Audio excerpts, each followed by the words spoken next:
Have you ever noticed how motivation always shows up late? Like, it waits until you already did the hard part. You sit down to study English, or you try to build a better routine, and your brain goes, "Not today, not now. I do not feel like it." And then you feel guilty, and then you avoid it even more, and suddenly a week passes. And the frustrating part is, you are not lazy. You are not stupid. You are not hopeless. You are just human. A lot of adult English learners tell me the same thing in different words. They say, "Tom, I understand so much. I can read. I can watch videos. I can follow meetings." But speaking feels heavy. It feels like pressure. And when they try to practice, they wait for motivation. They wait to feel ready, to feel confident, to feel like today is the day when English will finally come out smoothly. And if that day does not arrive, they do nothing, and then they feel even worse.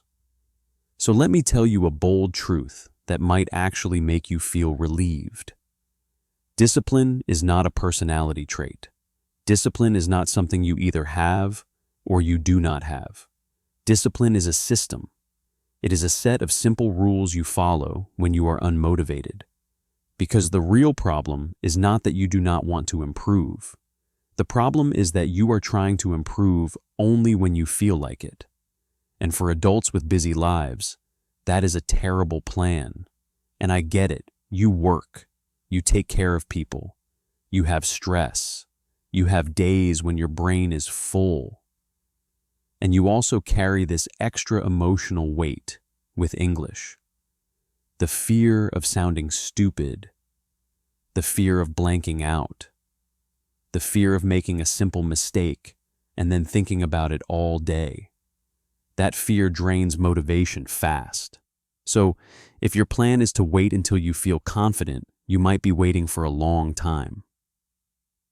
What I want to do today is give you 5 simple rules to build discipline when you feel unmotivated. Not in a military way, not in a harsh, punish yourself way, in a real-life way. The kind of discipline that makes English feel familiar, the kind that makes you trust yourself, the kind that makes progress almost automatic, even on the days you feel tired, distracted, or discouraged. And just so you know, everything I am about to share comes from watching real adult learners over the years. I have seen what works, what fails, and what looks good on paper, but collapses in real life. And the biggest difference between people who become confident speakers and people who stay stuck is not intelligence. It is not accent. It is not even how much time they have. It is how they handle unmotivated days. All right, before we go deeper, if you like this kind of calm, real English approach, go ahead and subscribe. And if you want, like the video because it helps other learners find it. And I would genuinely love to hear from you in the comments what your biggest problem is right now. Is it motivation, fear, overthinking, pronunciation, speaking at work, small talk, interviews? Tell me what you are dealing with, because I read those, and it helps me make episodes that actually match your real life. Now let us start with the first rule. When you feel unmotivated, make the task so small that it feels almost stupid to skip it. This is the rule that sounds too simple, and that is exactly why it works. Most people fail because they plan like a motivated person. They make a plan for their best day. They say, "I am going to study English for an hour every day. I am going to learn 20 new words. I am going to watch a full lesson and take notes." That plan might work for 3 days. And then life hits. You have a stressful meeting. You sleep badly. Your kid gets sick. Your brain is tired. And suddenly, that 1 hour feels like a mountain. Discipline is not built by doing heroic things. It is built by keeping promises that are small enough to keep, even when you do not feel like it. So your job is to pick a minimum that is almost impossible to fail. Let me give you examples that I have seen work. Not because they are magical, but because they are realistic. One learner I worked with committed to 1 minute of speaking out loud every day. 1 minute. That is it. Another person committed to opening their notes and reading one short paragraph out loud. Someone else committed to listening to English while making coffee. Not a full lesson, just exposure. And what happens is interesting. On many days, they do more than the minimum because starting is the hardest part. But even when they do not do more, they still win because they kept the habit alive. And this matters for your confidence. Confidence is not something you wait for. Confidence is something you earn through repetition. When you keep a tiny promise to yourself every day, you start to trust yourself. And trust is a big part of fluency. Because fluency is not only vocabulary. Fluency is the feeling of, I can handle this. I can speak, even if it is not perfect. So, if you are thinking, Tom, what is my tiny minimum? Here is a way to choose it. Pick something you can do on your worst day, not your average day, your worst day. A day when you are exhausted, when you are busy, when you are annoyed, when you feel negative. On that day, what can you still do? Can you speak for 30 seconds? Can you repeat 3 sentences? Can you describe what you see in your room? Can you say how you feel and why out loud to yourself? That is enough. And notice something. I am not saying you should only do tiny practice forever. Of course not. But tiny practice is the foundation of discipline. It keeps the door open. It keeps your English warm. If you stop for 2 weeks, the engine gets cold, and starting again feels painful. Tiny practice keeps the engine warm. Now, the second rule is this: remove the decision. Decide once, and then follow the rule automatically. This is where so many adults lose energy. They spend energy deciding, should I study today? When should I do it? What should I study? Which video? Which app? Should I focus on grammar or speaking? And that decision process drains you. It becomes another job. And when you are unmotivated, decision-making feels even harder. Your brain wants comfort, not choices. So you decide once, and you create a simple rule that removes daily debate. For example, I practice English right after I brush my teeth at night. Or I practice during lunch. Or I do 10 minutes in the car before work. It does not matter what time, as long as it is consistent enough that your brain stops asking questions. I have a student who told me something that I loved. She said, I do not negotiate with myself anymore. She said it calmly, like it was normal. And that is the point. She made practice as normal as showering. She did not wait to feel like showering. She just did it. And she did not do huge sessions. She did small, regular sessions. Her English improved faster than people who studied harder, but only when they felt motivated. This is also helpful for speaking, because speaking is emotional. On many days, you will not feel like speaking. You will feel shy, even alone. You will feel silly. You will feel tense. So, if your system requires you to feel ready first, you will skip it. But if your system is, I speak out loud for 2 minutes after lunch, it becomes less emotional. It becomes a routine. And let me connect this to thinking in English, because I know many of you translate in your head. Translating is also a decision process. It is your brain trying to control everything. But when you practice in a consistent routine, your brain starts to build direct paths. You start reaching for phrases automatically. You start thinking in chunks instead of building every sentence from scratch. That is what people call thinking in English. It is not magic. It is habit plus repetition. Now, the third rule. When motivation is low, do the version that is easy, not the version that is impressive. This rule is huge for perfectionists. And many adult English learners are perfectionists. They want to speak well. They want to sound professional. They want to avoid mistakes. So they create an impressive plan. They want advanced vocabulary. They want complex sentence structures. They want to sound like a TED Talk.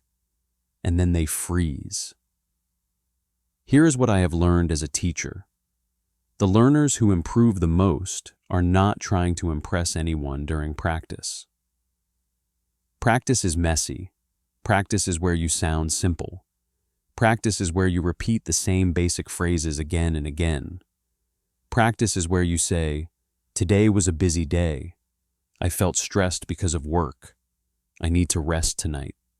Basic sentences, real sentences, the kind you actually use. If you are unmotivated, you do not need to force yourself to do the hardest thing. You need to keep moving. You need to stay connected to English. So maybe on a low motivation day, you do not do a full speaking session. Maybe you do a listening day, or you read something easy, or you do shadowing, where you repeat what you hear without analyzing it. The goal is not to win an award. The goal is to keep your English alive. Let me give you a real-life example. Imagine you had a long day at work. Your brain is done. You plan to practice by doing a full conversation lesson, recording yourself, analyzing mistakes. That is a lot. On a tired day, you will probably skip it. Then you will feel guilty, and guilt kills motivation tomorrow too. But if your rule is, on tired days, I do the easy version, then you still practice. You might listen to a short story and repeat 3 sentences that feel useful. You might describe your day in simple English while you change clothes. It is not impressive, but it is consistent. And consistency is what builds fluency. Also, can we be honest about something? In real conversations, you do not need impressive English. You need clear English. You need comfortable English. You need English that comes out without pain. You can sound natural with simple words. Native speakers do it all the time. We are not walking around using fancy vocabulary in normal life. We say things like, "I am not sure. Give me a second. That makes sense. I do not think so. Let me check." Those are power phrases. They are simple, but they make you sound confident because you say them smoothly. So, give yourself permission to practice like a human, not like an exam. Now, the fourth rule is one of my favorites because it changes the emotional experience of English. Track effort, not results. Most learners track results in a way that hurts them. They say, "Did I speak perfectly today? Did I sound fluent? Did I remember all the words? Did I stop translating?" And the answer is often, not really, so they feel discouraged. But results are slow. Results come after repetition. If you only feel good when results are perfect, you will feel bad most days. And if you feel bad most days, you will quit. So instead, track effort. Did I show up today? Did I do my minimum? Did I speak out loud, even though I did not feel like it? Did I keep the habit alive?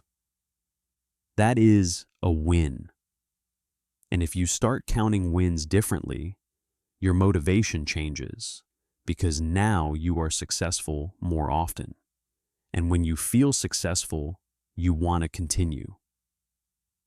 This is exactly what I see with students who finally break through and become confident speakers. They stop using English as a way to prove their worth. They start using English as a skill they build slowly, like going to the gym. You do not go to the gym once and say, "Why am I not strong yet?" You go again and again, and you measure your success by showing up. Let us make it practical. Say you had a conversation at work and you made mistakes. You forgot a word, you said something a little strange, you had to repeat yourself. Old mindset says, "That was bad. I am not improving." New mindset says, "I spoke. I communicated. I survived. I learned." And that is discipline too, because discipline is not only about studying. Discipline is also about how you talk to yourself after you speak. A quick story from my teaching life. I once had a learner who would come to class and immediately apologize. Every time. "Sorry, my English is bad today. Sorry, I forgot everything. Sorry, I did not practice enough." And she was actually pretty good. Her problem was not ability. Her problem was that she evaluated herself in the harshest way possible, every single time. That creates stress. Stress makes your mind go blank. Going blank makes you panic. Panic makes you avoid speaking. It is a cycle. We worked on changing one thing. Instead of apologizing, she had to say one neutral sentence like, "I am a little tired today, but I am here." That was it. No drama, no self-attack. And over time, her speaking improved because she was not burning energy on shame. She was tracking effort. She was showing up. If you want discipline, stop asking, "Was I amazing today?" Start asking, "Did I practice today? Did I take one small step? Did I keep my promise?" That is how you build a stable relationship with English. Now, the fifth rule: create a default environment that makes the right thing easier. This is where adults often underestimate how much the environment controls them. People blame motivation, but really they are fighting friction. If practicing English requires 10 steps, you will not do it when you are unmotivated. If it is easy to start, you will do it more. So, what does that look like? It means you set things up so that practice is the easiest option. Your notebook is open on the table. The podcast is already downloaded. The app is on your home screen. The reminder is at a time you actually notice. You have a small routine in the same place, with the same cup of tea, with the same chair. You reduce the number of decisions and the number of obstacles. And you can also design your English environment in your daily life, not only in study time. You can change small things. You can set your phone to English. You can follow a few English pages that post short, natural phrases. You can listen to English in the background while you cook, not as a hard study session, just as exposure. Because exposure keeps English familiar, and familiarity reduces fear. Fear is a huge reason people feel unmotivated. When English feels unfamiliar, it feels risky. When it feels risky, you avoid it. When you avoid it, it becomes even more unfamiliar. That is another cycle. Environment breaks the cycle by making English a normal part of your day. Now, those are the 5 rules, but I want to go deeper for a few minutes, because I know what some of you are thinking. You are thinking, "Tom, I understand the rules, but when I try to speak, my mind still goes blank, or I still translate, or I still feel embarrassed." That is real. So let us talk about what is actually happening in your head and how to work with it instead of fighting it. When you speak in a second language, you are doing multiple jobs at the same time. You are choosing words, building grammar, thinking about pronunciation, reading the other person's face, checking their reaction, managing your emotions, and trying to sound like yourself. That is a lot, and if you add pressure, like speaking in a meeting, or talking to a manager, or making a first impression, your nervous system can go into stress mode. In stress mode, your brain prioritizes safety, not fluency. That is why you suddenly forget simple words you know. So, discipline, for English learners, is not only about doing more, it is about making speaking feel safe enough that you can actually access what you know. And you do that through gentle repetition, the same way you get comfortable driving a car.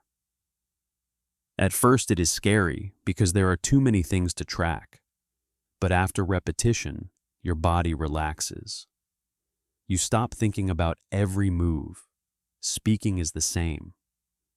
That is why the tiny minimum rule matters so much. On days when you feel unmotivated, you are often also feeling stressed or tired.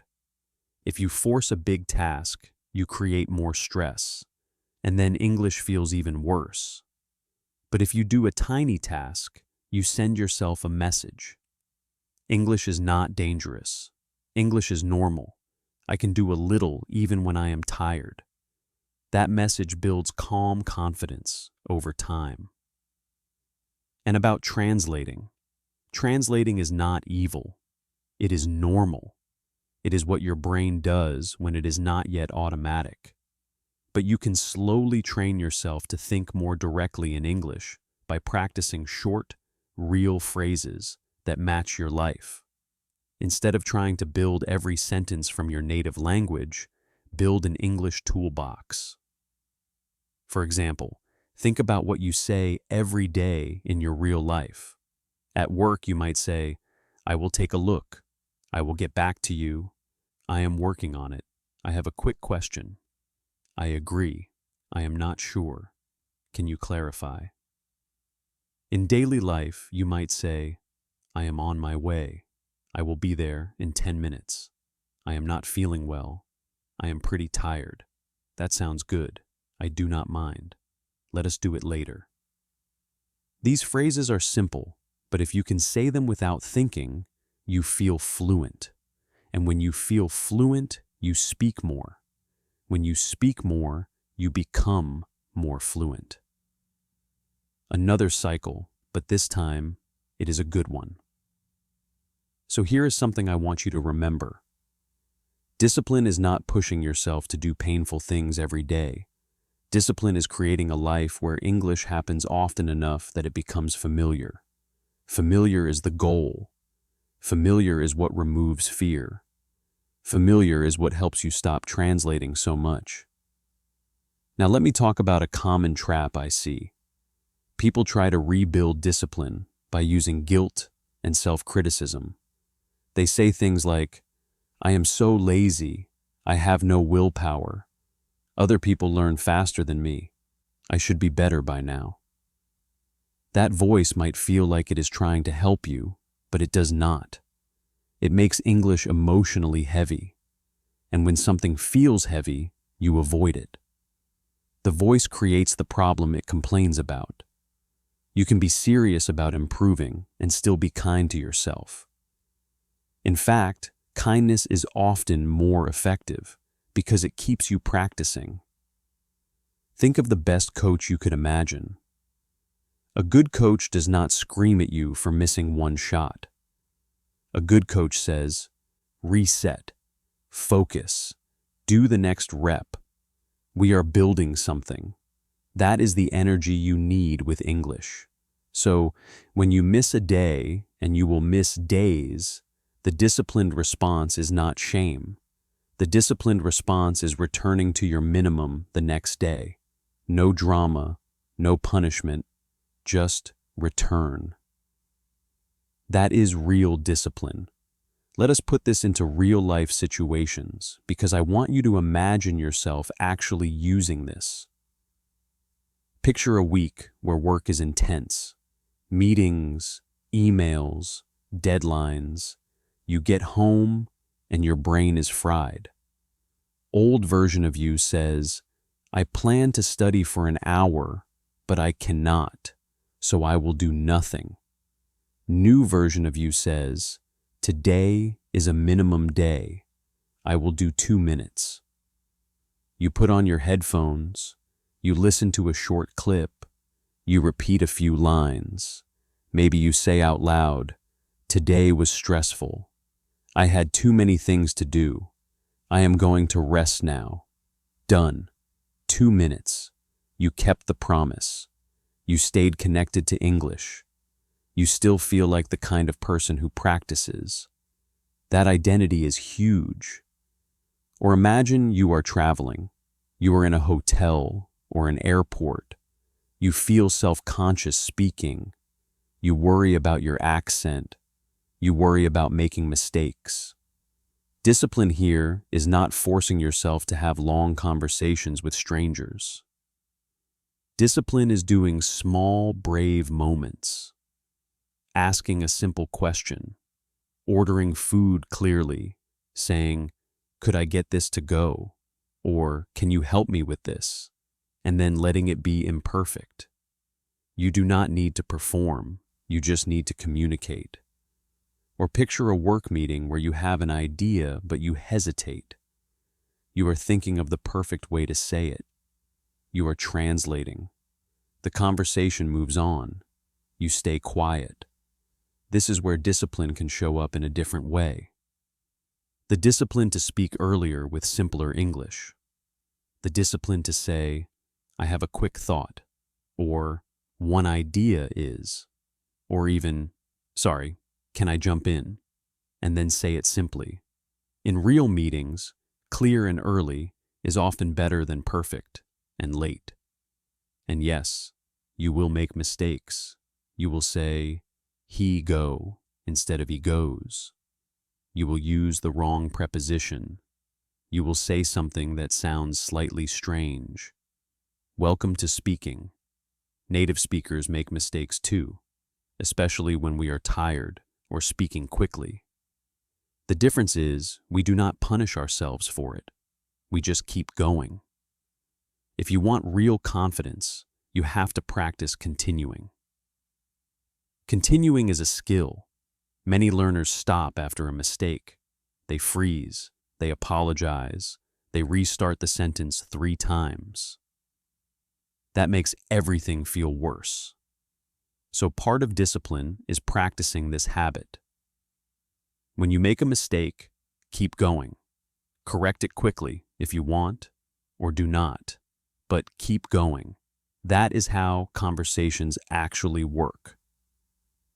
Now, I want to touch on one more thing that I think is very important for adult learners.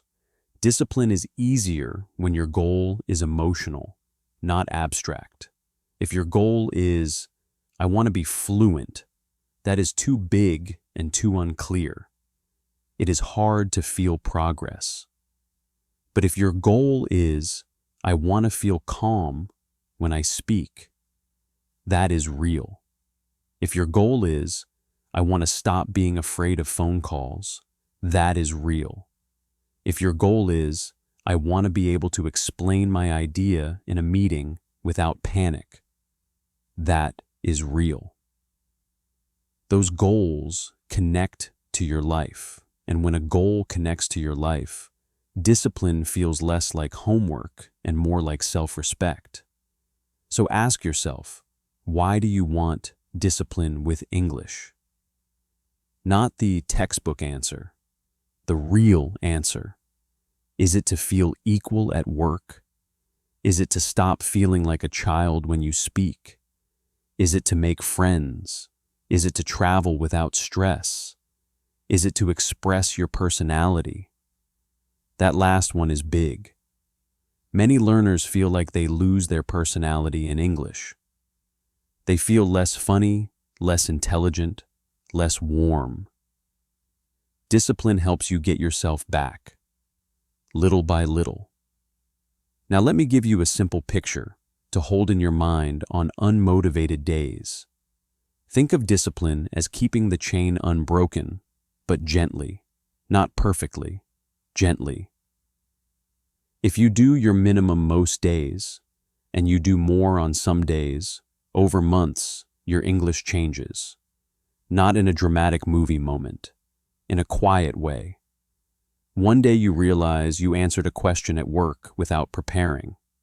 One day you realize you made a phone call and it was fine. One day you realize you are thinking in English while driving. That is how it happens. And if you are sitting there thinking, yeah, but I have tried before, I get it, a lot of people have tried. But many times they tried with the wrong strategy. They tried with motivation. They tried with pressure.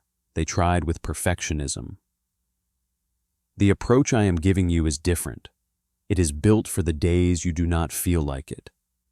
Because those days are the real test. So let me bring everything together in a way that feels simple. When you are unmotivated, you go smaller, not bigger. You keep a tiny promise. You remove decisions by having a default time or trigger. You do the easy version instead of the impressive version. You track effort so you feel successful often. And you shape your environment so starting is easy, that is the system. And if you follow that system, you do not need to be a motivational person. You just need to be a person who follows a few simple rules most days. Now I want to end with a message I wish every adult English learner could truly believe. You are allowed to be a work in progress and still speak. You are allowed to have an accent and still be professional. You are allowed to make mistakes and still be respected. The people who matter will not judge you the way you judge yourself. And the more you speak, the more you realize that the world does not end when you make a mistake. Most people are actually patient. Most people are focused on the message, not the grammar. And the ones who are not patient are not the standard you should use to measure your worth. So, if today is one of those days when you feel unmotivated, do not make it a big emotional problem. Do not turn it into a story about who you are. Just make it a minimum day. Do something small. Keep the habit alive. And then tomorrow, do it again. That is how discipline is built. Quietly, repeatedly, kindly. And over time, that discipline becomes confidence. Real confidence. The kind that shows up when you need it in real life. And as you go through your day, if you catch yourself waiting to feel ready, just remember this. You do not need to feel ready to begin. You begin, and then you feel ready later. That is how it works. That is how it has always worked. Keep going. Keep it small. Keep it real. And I will talk to you again soon.